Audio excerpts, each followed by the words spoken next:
Welcome, everyone, to our NCAA social series. I'm Andy Katz. This is episode 52.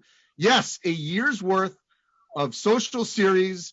The pandemic has been going on over a year, and we've been with you every step of the way, and we are going to keep on trucking here along, covering all the issues in college athletics. So I am pleased to be joined by three accomplished athletes in various sports here. In your upper left, we've got Cody Turner. He was a reliever on a national championship team, now a starter with Chapman baseball. They have just started their spring season. Great to hear on that. Shafiqua Maloney, part of the national championship Arkansas Razorbacks women's track team. She ran the 800 and the 4x400. And then Danielle Melilli from Queens College, part of a national championship women's swimming team. The men's and the women's swim team won the national championship at Queens. Danielle swam in the 50 free, the 100 free, the 100 breast, the 200 free, and 3 relays. So, Cody, be patient here for a moment because I got to get to the current national champs. I just want to start with you, Shafiqua. Your overall experience on an NCAA tournament, a national championship, winning it for Arkansas. What was that experience like during a pandemic, winning a championship? I've been at Arkansas for 3 years, and this was one of my first championships. It was a pretty good feeling, last year when the indoor season got ended abruptly, we didn't know what was going to happen. And, we started out training about 3 weeks after, and it was a very good feeling, with all the hard work paying off. Honestly, the past 3 years that we won, we've got some hats, and, this past year, they didn't give us any hats, and I was okay with it because, there's a pandemic and, they're trying to limit, how much we're out there, butted up together. But then, at the basketball, they had hats for Final Fours, and I was just wondering, we won a national championships and we couldn't get some hats. So, apart from that, it was a really good experience, I would say. So the actual event, there's been so many protocols, and I want to get to Danielle and Cody here in a moment, but how did the event go off during a pandemic in terms of protocols in comparison to what you might have had to deal with during the regular season? All of our track meets were home meets, so we've had time to, prepare and practice, having certain designated areas for athletes and officials and stuff. And I think all those meets came together to allow us to have a very successful meet. I think all the protocols that were in place were very good. I felt very safe. I was able to compete and watch some of my teammates compete. And I think the NCAA did a good job in making sure that everyone was safe, and we had a successful championship.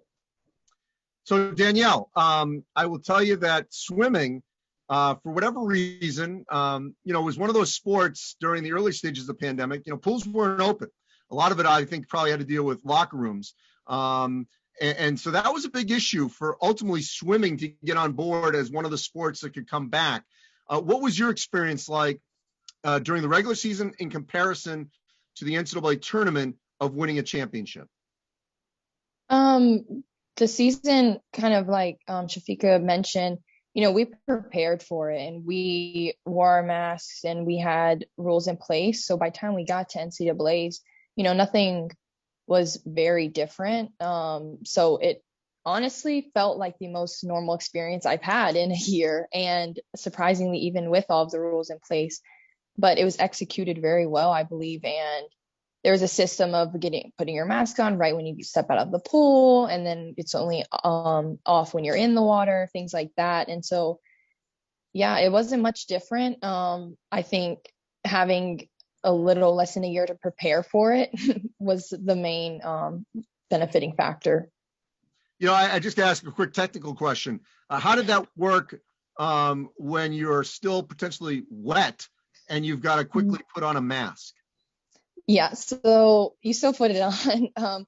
Our coaches actually gave us little Ziploc baggies. So, when you're behind the block is the main chance of it getting soaked. And so we just slip it in our little Ziplocs. And right when we get out, if you have your towel nearby, hat dry, put it back on and continue on. I showed up to NCAAs with probably 15 different masks. All right, so I want to delve deeper into all this, but I want to get Cody in here first, because now you're on, well, they just completed their championship. You are now starting your, progression toward one. A year ago at this time, there was no season. Give me the comparison of what you felt a year ago to what you're feeling now. It's definitely different. The build-up this season is a lot different from that of last season. Coming off a great year and now kind of getting stopped and then having to go and all these new rules, and especially the NCAA has their own rules, and then Chapman University has their own rules of what they want. It's been tough. But it's also been good with how everybody's communicated with one another. Both what are our protocols about this season and how can we best get an actual season in. But it's been good. We've been able to. It started slow of getting used to what we wanted to do and how the protocols were all going to fit in. I know some of our practices started off in small groups, and then that slowly led into bigger groups. And then with the season first starting, we were getting only a certain amount of guys were allowed in the dugout, and then every other players had to go outside the dugout. Then you'd rotate and who got to go in and who got to go out. And now we're at the point where we're finally able to have the majority of the team in the dugout and able to social distance everybody. But like everybody else was talking about with the masks, it's tough because with the physical activity, you start sweating underneath the mask, and then that's uncomfortable and everything like that. But it's going well, and I'm excited to get the season on a roll. We've seen in baseball, some players have chosen to actually wear a mask while they're playing. How much have you seen any of that activity? Some people, I've seen it. Me personally, I find it as a pitcher, I find it hard. I'm sweating, I'm breathing hard, and it doesn't make it the easiest thing. But as soon as you get in the dugout, you kind of just throw it on and makes it easier. But when I'm out there on the mound and stuff like that, I find it a lot easier to compete without it on, especially because your whole life you've competed with a certain set of what you do and your routine and stuff like that, and now you're throwing a wrench in it. But when I'm out there, I try and keep that off. Well, and I will say, there are a few positions in sport where you're as isolated as a pitcher. Yeah. You're out there by yourself on that mound. Exactly. So I would say you're already have built-in social distances. Shafiqua, let's deal with the process, especially I'm interested in the relay, how things evolved. When this pandemic started, we were all big on we can't touch same thing. And there's a baton, could I touch it? Could you touch it? And we evolved to where now it's airborne. Not that that's any better, but it feels like we've moved beyond, inanimate objects. How did that evolve with you as an athlete dealing with the changes within your sport as to what you could and could not do? At the beginning, when it first started, the social distance, it was really enforced. And as the months passed, we started increasing how often we do our COVID testing. So, you do your COVID testing at the beginning of the week and you're okay then, not that they didn't enforce the social distancing as much, but, you can go into practice thinking, okay, we all good and we could do whatever we need to. But with the relay, it's not something that you have to practice every day. Like everybody have the individual events, and when it comes to competition, everybody just passed the stick around the track. So the only time we had to worry about touching the same stick that everyone had was like in competition. And then by that time, the COVID testing was done every week, and some of my teammates had already had COVID and they were within the 150 days. So everybody was good. I think even with the mask and stuff, we had to warm up in our mask, and the only time we got to take our mask off was when we were on the track. So I think the progression of COVID and the laws and stuff that they had in force from last year to now, it has slowly gotten better, and it has allowed us to be able to practice more fluently, especially with the relays. What about you in terms of relays within the pool, Danielle? Yeah, being in chlorine, our sport wasn't as high as high risk as other sports, but we just wore our mask. If you were, say, third on the relay, you just wore your mask up until it was your time to go. But at NCAA's, due to having no spectators and then having everybody sit in the stands, we were not allowed to just sit on deck. The deck was more open. So when you went back for your relay, you were allowed to just stand behind your block, all in position and ready to go, having those gaps between one another. But yeah, just right before you get in and right when you get out, just put it on and off. So I want to go back to the feeling of this abrupt ending that we all felt in some form or fashion in college athletics a year ago. And if we could go around our group here and just, for you, Cody, it was right at the beginning, and for Shafiqua and Danielle, it was toward the end. Just what that feeling was like when everything comes to a screeching halt. And we all have to remember, a year ago, we didn't know the severity of what was ahead of us, as a country, as a planet. What was that like to go through that a year ago at this time? Cody, you can start us off. Yeah, I'll start. It was definitely a tough moment, especially for, I was a junior then, and now a senior. But watching the seniors that I've now played with for 3 years, their season come to an abrupt halt, and watching them now, what am I doing now? Where do I go from here? And that was tough, and especially because we had such a good season, and before that, and we're coming off the national championship, and really looking to repeat that, and really looking to be another one, be back to back. And so it was tough, but we had a good group of guys coming back, and a good group of new freshmen coming in, and that made it a lot easier in the sense because we knew we were still going to be able to defend that national championship and still come back and be a good team the next year. So that's at the beginning. Shafiqua and Danielle, what was it like as you're building up to a championship and then bam, it stops? You want me to go first? Sure. It wasn't really the end, but it was at the end of the indoor season. And for me personally, there was like two completely different emotions. One, I was a senior at the time, and it was like my last track season for indoor and outdoor. And at the end of the indoor, and I didn't even get to run, and the outdoor was canceled. Like, it was like, wow, this is my last year.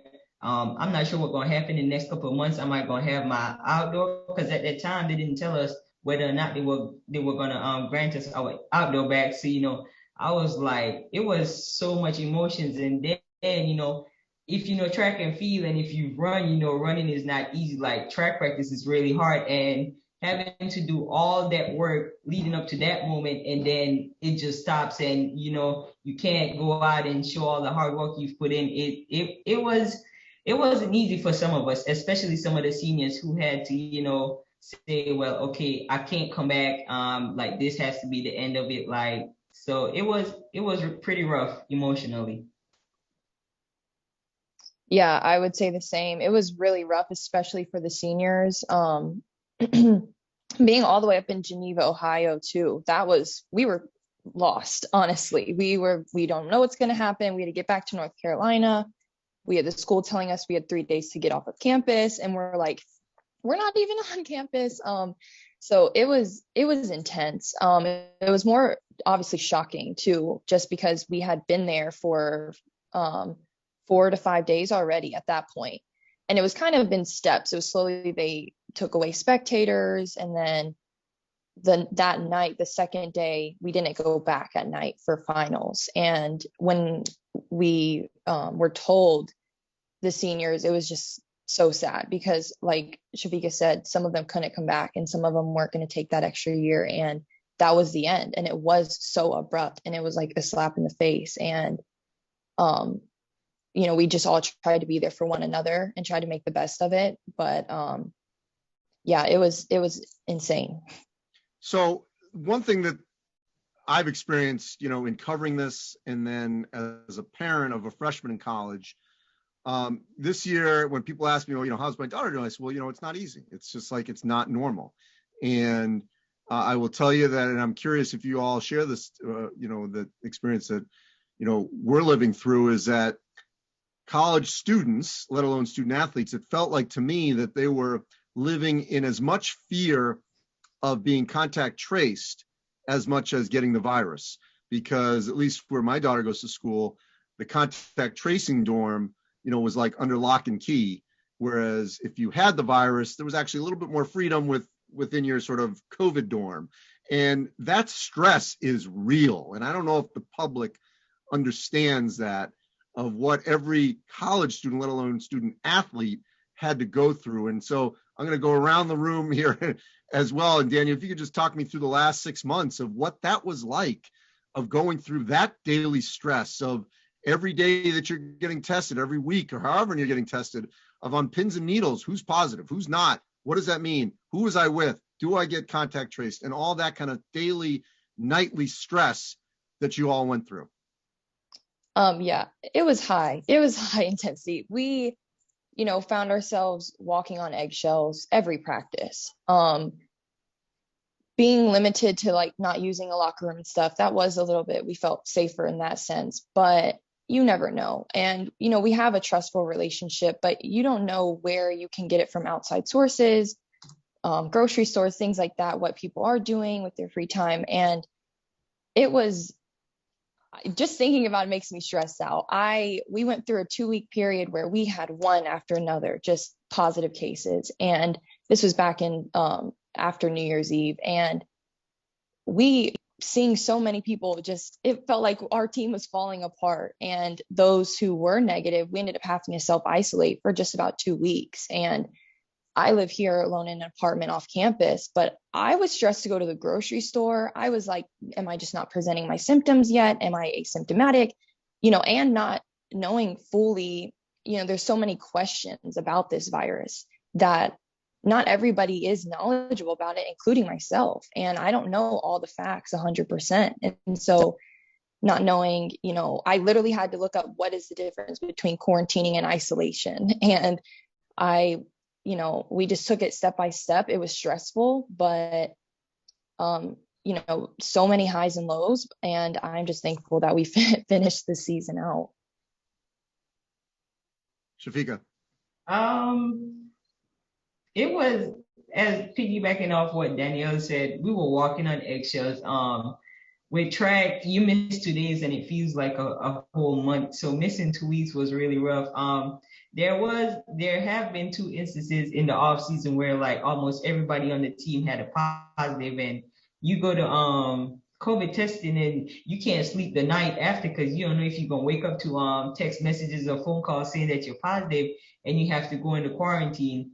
I've been in quarantine about twice for contact tracing and I've never had COVID. That was like 4 important weeks of practice that I had to miss. And any track athlete to tell you, you miss 2 days and come back and you feel like you haven't ran in months. And so that was pretty hard. But, after a while, sorry to say, it was kind of relieving that most of my teammates caught COVID, because then I knew, okay, they're within the 150 days and, I wouldn't have to worry about contact tracing anytime soon. And I knew I was doing my part to not get COVID. Like if I wasn't at the track or at the student center doing schoolwork or eating whatever, I was home in my apartment. So I knew if they were in the 150 days and I did what I needed to do, I would have been okay. So after a while, it got easier. And, recently having the vaccine, I took the vaccine, I don't have to worry about that no more. So that's been a relief, honestly. Cody? Yeah, nobody wants to be the one person that gets the team sick. Nobody wants to be that person. And you go in to get your test at the beginning of the week or right before the game, and you're sitting there for, they call you in 20 minutes if you're positive. If you don't get a phone call, you're negative. And you're sitting there for 20 minutes and you're like, I really don't want to be that person. I really don't want to be that person. Because, one person goes, the team goes, because you're with the team every day for 3 hours, 4 hours plus. And especially me, when I live with 5 other baseball guys. And, so the house is going to be quarantined and stuff like that. So it's nobody wants to be that person. And so you're definitely walking on eggshells, like everybody has said, and it's stressful. It really is. It is stressful because you don't know who you walk by who has it, or go to the grocery store, like Danielle said. And it's not easy, but I mean, we're athletes. We're used to being under stressful situations, so we try to make do. And Cody, I want to follow up on this and maybe go around. I mean, you've all mentioned this about your circles, and I just came off covering obviously the NCAA tournament, and all these players were talking about how these teams were as close as they've ever had in any team they've ever been with, in large part because that's the only people they ever saw, let alone they never saw their families, but they didn't see anybody else. You're in the midst of it now, Cody, and I'm curious, Shafiqua and Danielle, what that was like to literally have a circle that is, for the most part, your team, and that's it. As much as you want to try to be a regular college student, socialize, or maybe see your family, what is that like now for you, Cody, and what was that like for Shafiqua and Danielle? It is what it is. You're with your team anyway the whole entire time, but I find it especially tough now as a senior. Kind of trying to communicate that to some of the freshmen, because the freshmen come in here and they still want their freshman experience. They want what it's like to be a freshman, how to live in the dorms, stuff like that. And, as a senior, I gotta look at them and be like, hey guys, you gotta kind of just stick with the team here. We're the only ones we can really hang out with because we all are getting tested. We all know where we're at. And if you don't, then it causes issues and it could ruin our season, and we all want a season. So it's been tough. But it's also been rewarding in the sense that we've gotten to know each other more as a team and really become a unit that can be successful, and something that can that has a certain kind of bond and a certain kind of connection that can really catapult you to a good season and to a national championship, hopefully. Shafiqua? We got to a point where we had to hold each other accountable. And at first, some people don't like to be held accountable for their actions. And after a while, they had to learn that this is our life now. And it definitely brought us closer. Sometimes how practice is set up, we hardly see the distance runners because during the off season, they got to prepare for cross country. They're always on the road or on some trail and stuff. And, and we are on the track. So it definitely brought us together. And I think this past NCAA championship, it really showed because we were more appreciative of, because you never know when, like last year, when the season's going to end abruptly. So we became more appreciative for each other and what we were doing. And, it helped bring us together for this past NCAA championship because it definitely was a team effort. Like we couldn't do it without the distance and the distance couldn't do it without us. So definitely brought us together. And I say it helped a lot. Yeah, I feel like my team struggled a little bit, in all honesty. It was tough for us to find that connection just because our team, only being a sophomore, and last year, some of our traditions we had that couldn't be done because of COVID this year. We felt like we didn't have that bond and that outside of swimming relationship. But with many like trial and errors and trying to figure out, yes, we are in a bubble, and yes, these are the only people we can see, and yes, this is the new norm, and it is not an ideal situation. By grasping that and finally figuring it out, I think with that brought a bond, and between conference and NCAAs, and then so many downs that we experienced, that is what in the end I think brought us together, because we all did the exact same thing. We all isolated, we saw positive and negative cases, and we had things taken away from us. And I think at the end of the day, and this goes to pretty much anybody in society, having that feeling of this is a new norm. In the end, it's like this is something that everybody all went through together, and nobody is higher, nobody is lower. We are all on the same level of not really knowing and all going through it, taking it one day at a time, and just being there for one another, respecting each other no matter what happened, and just putting in the work regardless if we had so many days off or so many days on. I think in the end, this was probably going to be the strongest year for this team. So I want to end with something positive. And let's think about this. You know, we all hope that we're going to have a normal or new normal year next year, both as college students and as student athletes. But what do you think you guys all went through and are going through, Cody, that in a new normal, where hopefully, you know, we don't have to social distance as much, hopefully we don't have to mask as much, hopefully people are, you know, through herd immunity of vaccination, we're on the other side in some form or fashion in September and beyond. What do you think can come out of this pandemic, you know, from a student athlete perspective that we can take that you think will be positive going forward for next year and years beyond that? And I'll start with you, Danielle, and we'll end with Cody with Shafiqua in the middle. I think just kind of relating back to what I said, just having that feeling of things being taken away, you realize the importance of some things to you and how much you hold them close to your heart.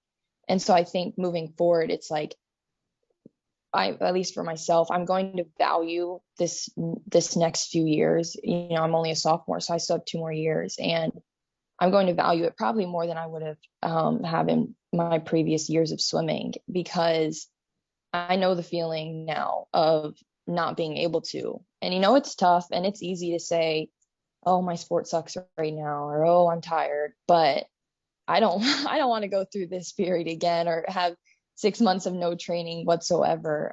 So I think just realizing how much it means to you and cherishing it.